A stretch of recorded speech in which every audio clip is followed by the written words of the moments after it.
Dans les années 70, Thierry Ardisson va se lancer dans le milieu de la publicité.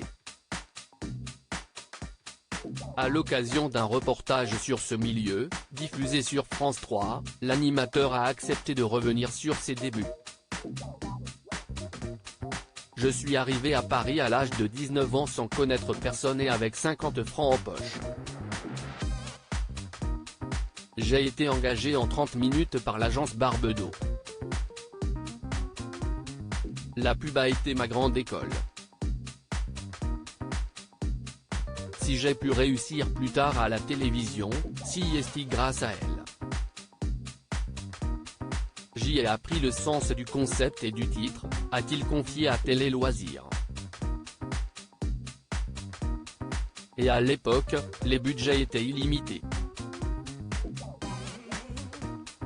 On faisait tout ce qu'on voulait, ou presque. Et ça pouvait coûter une fortune. Quand, en 1988, Jacques Séguéla a fait décoller une Citroën d'un porte-avions, et qu'elle ressort de l'eau sur un sous-marin, c'était quand même pas mal. Notre seul but était d'étonner les gens. Et Thierry Ardisson est tout de même à l'origine de slogans mythiques comme Vas-y Vossa, quand si esti trop, si esti tropico, la paire, y en a pas deux ou encore Ovomaltine, si esti de la dynamique. Avec son talent, celui qui deviendra animateur, a pu engranger beaucoup d'argent. On était payé des fortunes. J'avais 25 ans et je gagnais 30 000 francs de l'époque par mois. Thierry Ardisson, on s'est ensuite retrouvé avec Dalida. Ce qui plaisait à ses patrons, c'était son audace. Il faut dire que Thierry Ardisson n'hésitait pas à engager des stars.